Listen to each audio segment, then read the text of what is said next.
KPCC നേതൃയോഗത്തിൽ വിവാദങ്ങളും പുനഃസംഘടനയും ചർച്ചയായില്ല. വൈദ്യുത നിരക്ക് വർധനയിൽ സമരം ഘടിപ്പിക്കാൻ യോഗത്തിൽ തീരുമാനമായി. എല്ലാ ബ്ലോക്ക് കമ്മിറ്റിയുടെയും നേതൃത്വത്തിൽ 18-ന് KSEB ഓഫീസുകളിലേക്ക് മാർച്ച് നടക്കും. സലീം മാലിക് വീണ്ടും ചേരുന്നു വിവരങ്ങളുമായി. പറയൂ സലീം. SKN കേരളത്തിലെ KPCCയിൽ നേതൃമാറ്റം ഉൾപ്പെടെയുള്ള കാര്യങ്ങൾ സജീവമായി ചർച്ചയിലിരിക്കുകയാണ്. അത് പൊതുസമൂഹം ഉൾപ്പെടെ ആ വിഷയം ചർച്ച ചെയ്യുകയും ചെയ്യുന്ന സാഹചര്യമുണ്ട്. മാത്രമല്ല കണ്ണൂരിലെ പ്രശ്നം കോൺഗ്രസിന് മുൻപിലുണ്ട്. അതിനിടയിലാണ് അല്പസമയം മുൻപ് KPCCയുടെ നേതൃയോഗം ഓൺലൈനായി ചേർന്നത്. പക്ഷേ ഇത്തരത്തിലുള്ള വിവാദ വിഷയങ്ങളോ നേതൃമാറ്റമോ ഒന്നും ആ KPCC യോഗത്തിൽ ചർച്ചയായിട്ടില്ല. അതിന് പകരം ഈ സർക്കാരിനെതിരായ സമരം ഘടിപ്പിക്കുക തുടങ്ങിയ കാര്യങ്ങളും അടുത്ത ഒരു മാസത്തെ അജണ്ടയുമാണ് നേതൃയോഗത്തിൽ ചർച്ചയായത്. മാത്രമല്ല ഫുൾ അറ്റൻഡൻസ് KPCC നേതൃയോഗത്തിൽ ഉണ്ടായിരുന്നുമില്ല. എല്ലാവരുടെയും ഒരു പങ്കാളിത്തം, എല്ലാ KPCC ഭാരവാഹികളുടെയും പങ്കാളിത്തം ഉണ്ടായില്ല.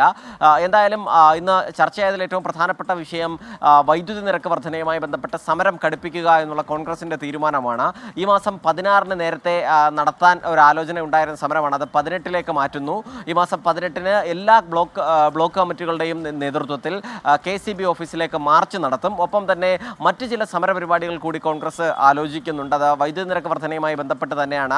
അതിലെ വിഷയങ്ങൾ പൊതുസമൂഹത്തിന് മുൻപിൽ എത്തിക്കുക, അത് ദീർഘകാല കരാർ റദ്ദാക്കിയത് പരമാവധി ചർച്ചയാക്കുക എന്നുള്ളതാണ് ഒരു പ്രധാനപ്പെട്ട തീരുമാനം. മാത്രമല്ല വയനാട് ഫണ്ട് പിരിവ് കോൺഗ്രസിൻ്റേത് അത് നടന്നു വരികയായിരുന്നു. പക്ഷേ അതിന് ഇടയ്ക്ക് വെച്ച് വന്ന ഒരു കുറവ്, അത് സജീവമാക്കുക എന്നുള്ളതാണ് ഇപ്പോഴുള്ള മറ്റൊരു തീരുമാനം. സജീവമായി തന്നെ ഫണ്ട് പിരിവ് നടത്താൻ തീരുമാനിച്ചിട്ടുണ്ട്. മറ്റൊരു പ്രധാനപ്പെട്ട തീരുമാനം മിഷൻ 25 എന്ന പേരിൽ തദ്ദേശ സ്വയംഭരണ സ്ഥാപനങ്ങളിലേക്ക് അടുത്ത വർഷം നടത്തുന്ന തെരഞ്ഞെടുപ്പിന് ഒരുങ്ങുക എന്നുള്ളതാണ്. അതിനായി അടിത്തറ ഒരുക്കുക. മാത്രമല്ല ബൂത്ത് കമ്മിറ്റികൾ ഉൾപ്പെടെ ഇപ്പോൾ പുനഃസംഘടിപ്പിച്ചുകൊണ്ടിരിക്കുകയാണ്. അതിൻ്റെ ബൂത്ത് കമ്മിറ്റികളുടെ പുനഃസംഘടന വേഗത്തിലാക്കുക തുടങ്ങിയ തീരുമാനങ്ങൾ, ഒപ്പം തന്നെ മറ്റ് ചില പരിപാടികളും കോൺഗ്രസിന്റെ സ്ഥാപക ദിനവുമായി ബന്ധപ്പെട്ട ആഘോഷ പരിപാടികളും ഒക്കെയാണ് ഇന്നത്തെ യോഗത്തിൽ ചർച്ചയായത്. SKN. സലീം മാലിക്കാണ് വിവരങ്ങൾ നൽകിയത്.